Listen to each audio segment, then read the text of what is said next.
Bueno, lo primero que me gustaría decirles es que Wilhelm Reich es una figura por demás polémica dentro del psicoanálisis. Si tuviéramos que emplear la terminología que está tan de moda en la actualidad, diríamos que claramente ha sido cancelado. Durante los años 20 él fue uno de los discípulos que creció más vertiginosamente en relación a estar al lado de Freud. Él estuvo en la IPA, se convirtió en uno de sus discípulos más cercanos. Bueno, esto no terminó bien. En 1933 él es expulsado de la IPA y desarrolla toda su teoría de la energía orgónica que Freud catalogó como peligrosa y carente de fundamentos científicos. Desde la perspectiva de Reich, también la represión de la sexualidad estaba en la base de las enfermedades nerviosas, pero bueno, Reich tenía una perspectiva mucho más vinculada con lo genital. Había una confusión entre lo sexual y lo genital, una interpretación pobre de lo que Freud entiende como sexualidad, y desde la perspectiva de él, la liberación sexual de alguna manera iba a poder rectificar la situación neurótica. Sí, en su época, si se quiere, más freudiana, Reich fue una persona, a mi entender, sumamente valiosa y cuyas muchas de sus teorías merecen ser revisadas, ser tenidas en cuenta por los psicoanalistas de hoy. Una cosa que les quería comentar en relación a esto de lo que a veces le pedimos a los autores, ¿no? Muchas veces les pedimos a los autores, a los grandes creadores de ideas, a los pensadores, les pedimos una teoría sin fallas, sin fisuras, como que todo lo que produzcan sea valioso, sea excepcional. Y bueno, muchas veces nos encontramos con que esos ídolos que nosotros buscamos, bueno, son seres humanos, tienen sus producciones mejores, peores, en fin, tienen una vida, tienen sus momentos de lucidez, sus momentos de genialidad, sus momentos de locura. Y bueno, eso también me parece que tiene que ver con esa tendencia que a veces a nivel de lo gregario se ve de una manera muy manifiesta, muy visible. Me parece que tiene que ver con darle consistencia a una representación del padre que tiene mucho más que ver con lo imaginario, con un padre todopoderoso, que lo sabe todo y demás, que con una dimensión simbólica del padre, que es la que busca transmitir el psicoanálisis, ¿no? Que es una posición de metáfora frente a la pulsión. Con lo cual, estas situaciones de escrache, de cancelación, de anular, de retirar a una persona por completo del acervo cultural de la humanidad porque desarrolló una teoría que uno podría decir un tanto delirante, bueno, me parece cuando menos prejuicioso, ¿está bien? Y me parece que nosotros, los psicoanalistas, somos quienes, en primer lugar, estamos conminados a revisar, a replantear, a interrogar nuestros prejuicios justamente para poder hacer lugar a este complejísimo objeto de estudio que es el alma humana. Y además no olvidemos que el propio Freud le atribuyó carácter de valor a las memorias de un enfermo nervioso de Schreber y vinculó fuertemente los desarrollos que hizo Schreber de su teoría del narcisismo, con lo cual esta relación dicotómica entre el delirio y la verdad es un tanto más compleja de lo que a priori pensaríamos. Agrego que el propio Lacan, entre los años 1958 y 1960, a la altura de su conferencia La dirección de la cura y los principios de su poder, y a la altura del seminario de la ética, el seminario 7, dedicó también palabras elogiosas a esta figura del psicoanálisis un tanto olvidada, si se quiere, que fue Wilhelm Reich. Hecha esta breve introducción acerca de la persona de Wilhelm Reich, vamos a pasar a hablar acerca de este texto, de análisis del carácter. Con suma perspicacia, con suma lucidez, Reich nos va a decir que nos va a hablar del proceso de construcción de un vínculo y de cuáles son las condiciones que este vínculo tiene que tener para que devenga terapéutico. En el proceso de construcción de este vínculo, dice Reich, pueden darse situaciones engañosas de aparente transferencia o aparente aceptación de las interpretaciones, sin que lo inconsciente reprimido sea ni siquiera rozado. Entonces, lo que va a decir Reich es que estas situaciones son particularmente frecuentes en pacientes que presentan un tipo muy particular, muy específico de resistencias que él va a denominar resistencias caracterológicas. La gran mayoría de los casos, dice Reich, especialmente los llanos, los que se presentan como aparentemente sin dificultades, en los que marcha todo bien, dice, encubren una fuerte resistencia a la transferencia. Y por supuesto que esto es algo, digamos, que tenemos que atender, en primer lugar por lo que les decía recién, de que tenemos que ver cuáles son las condiciones de construcción de un vínculo que devienen favorables para el proceso terapéutico. Y en segundo lugar, que viene a ser otra forma de nombrar lo mismo, por el hecho de que la transferencia, nos dice, es nuestra llave de acceso para penetrar hasta las fuentes de energía de los síntomas y del carácter neurótico, a fin de poner en movimiento el proceso terapéutico. Nos va a decir que rara vez existe en el comienzo del tratamiento una auténtica transferencia positiva. Esta transferencia positiva, si se quiere falsa, está íntimamente ligada, según Reich, a narcisismo, la dependencia infantil y la ambivalencia. Es decir, que así como se manifiesta de una manera absolutamente ligada con las idealizaciones, puede transmutar rápidamente en odio. Una cosa muy importante a considerar es que Reich pone mucho énfasis en el inicio del tratamiento. Dice lo siguiente: en el análisis todo depende de cómo se lo comienza. Un caso comenzado de manera errónea o confusa está por lo común perdido. La mayor parte de los casos presentan las mayores dificultades en el periodo introductorio, independientemente de que vayan bien o no. Son precisamente los casos que al parecer se desarrollan en un comienzo como sobre rieles los que luego presentan las mayores dificultades, pues el curso llano del comienzo torna difícil el temprano reconocimiento y eliminación de las dificultades. Entonces, la premisa de Reich sería: si la cosa comienza demasiado bien, desconfíe y rectifique a tiempo. Por ejemplo, el exceso de cortesía y amabilidad. Entonces, lo que él dice es que esta forma de vincularse del paciente con el analista, por lo general, lo que encubre es una actitud crítica y de desconfianza hacia el analista y hacia el análisis, inclusive hasta de menosprecio o, lo va a decir más adelante, de risa interior.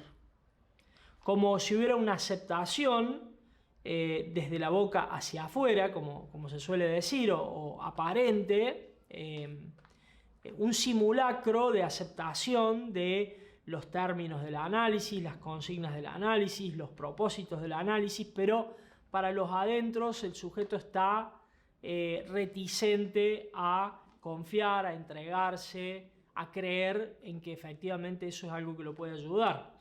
Entonces, lo que nos va a decir es que muchas veces se nos van a presentar en el transcurso de nuestro trabajo en la clínica, se nos van a presentar contenidos de manera simultánea, algunos de los cuales se vinculan con contenidos del orden de lo reprimido. Digamos por caso, él brinda este ejemplo: un paciente tiene un sueño incestuoso con la hermana, ¿está bien? Pero a la vez que se nos presenta este material a analizar, también vamos a ver en la manifestación conductual caracterológica del sujeto este exceso de cortesía. Él la llama cortesía estereotipada.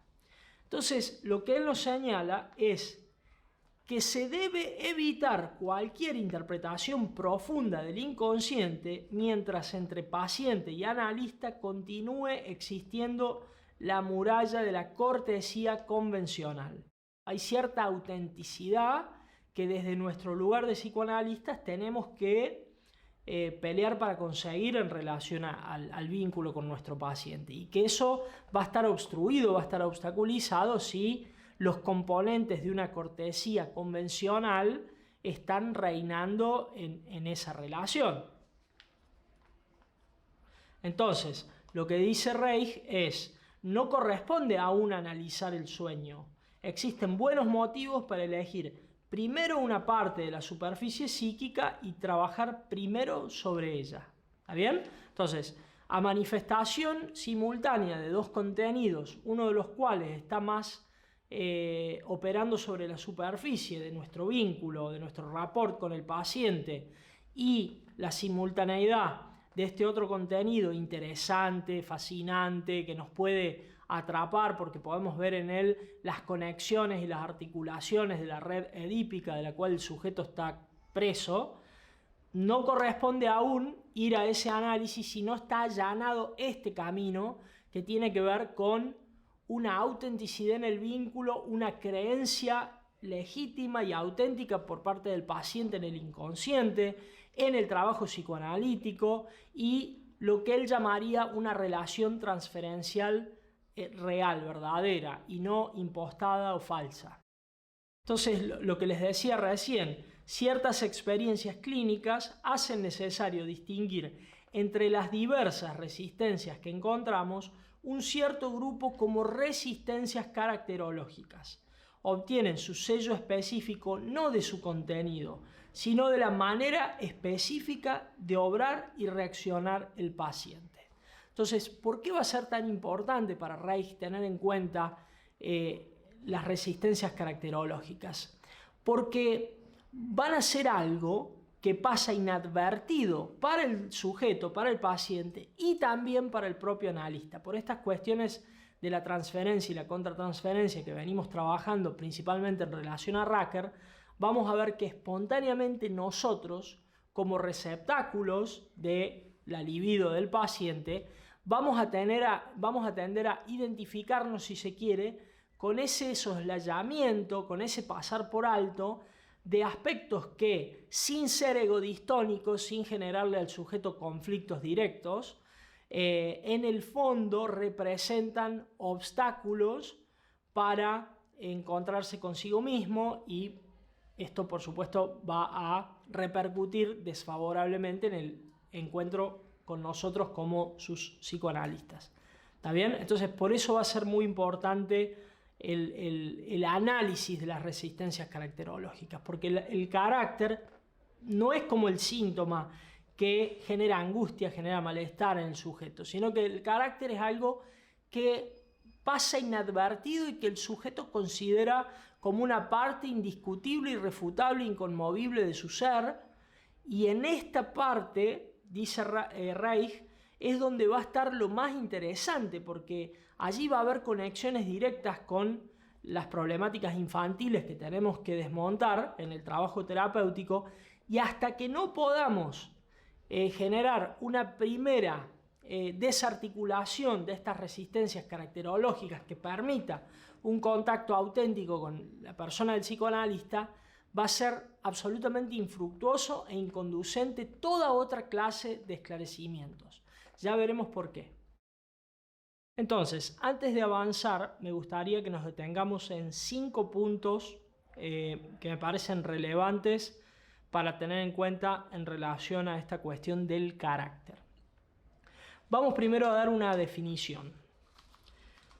Nos dice Reich, el carácter es la forma cristalizada que adquiere la internalización de normas originalmente planteadas por los padres, la sociedad, el superyo, que el sujeto siente como propias y funcionan de manera egosintónica, es decir, sin plantear conflictos al yo.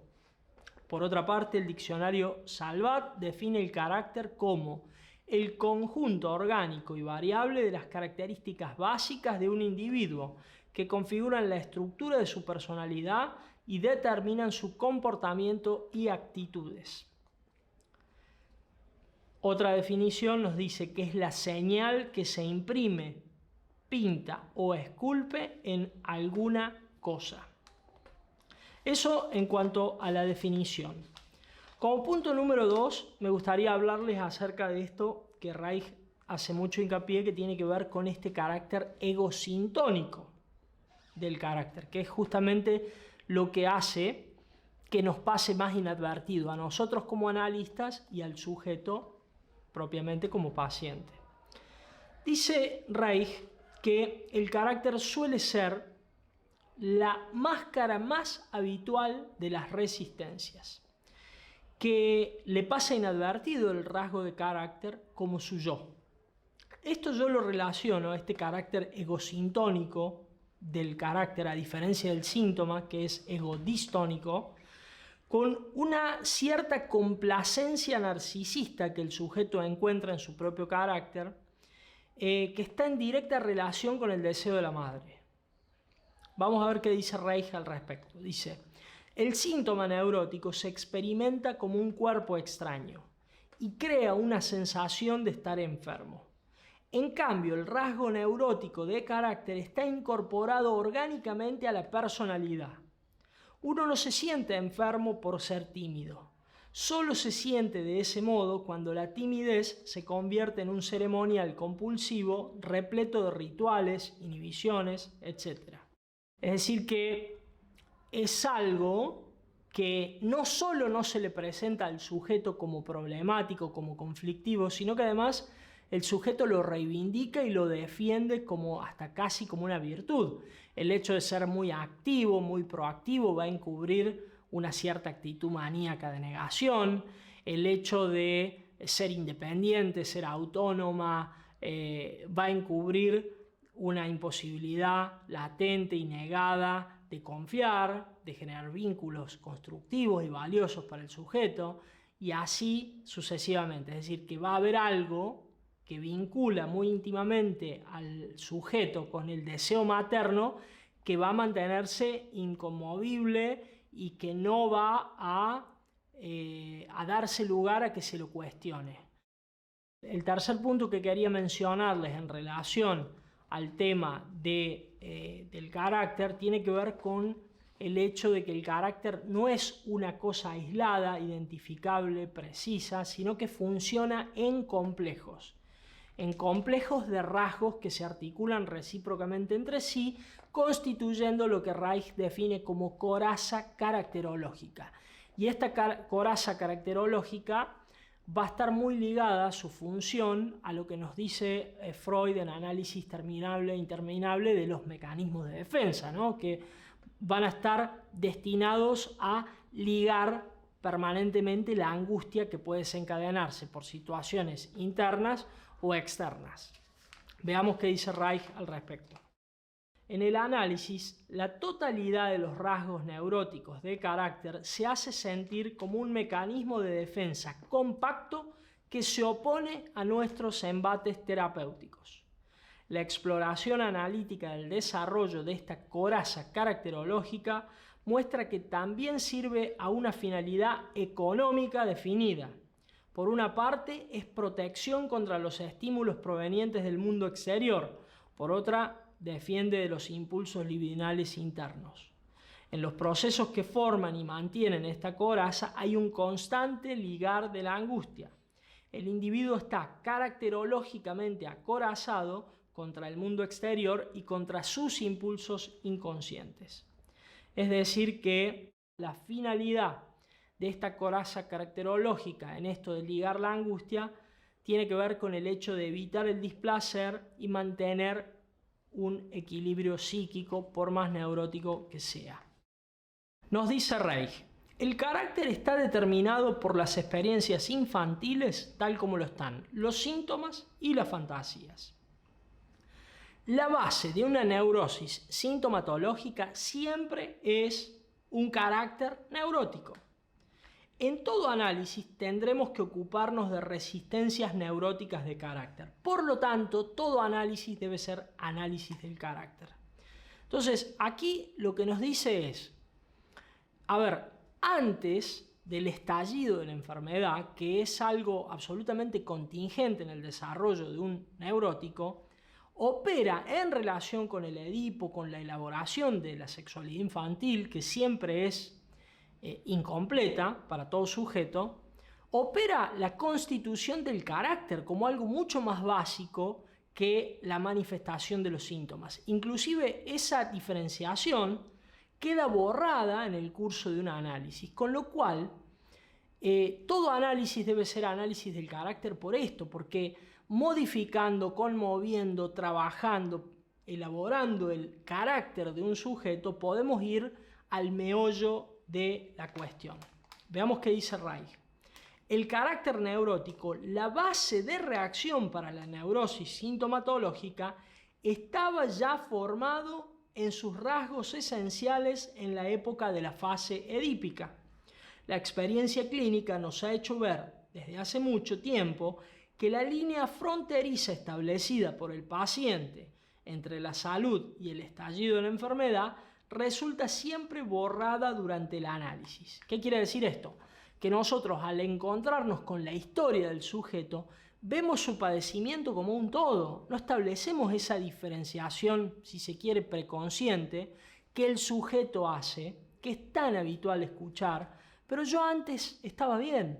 A mí antes esto no me pasaba. Yo quiero volver a como era antes. Entonces el sujeto queda de alguna manera preso de esa ilusión de que algo pasó en su vida, el síntoma, que como dice Freud, vino como una forastera desconocida a un pueblo remoto, y así como un día vino sin que nadie supiera por qué vino, así va a sostener el sujeto la ilusión de que algún día se vaya.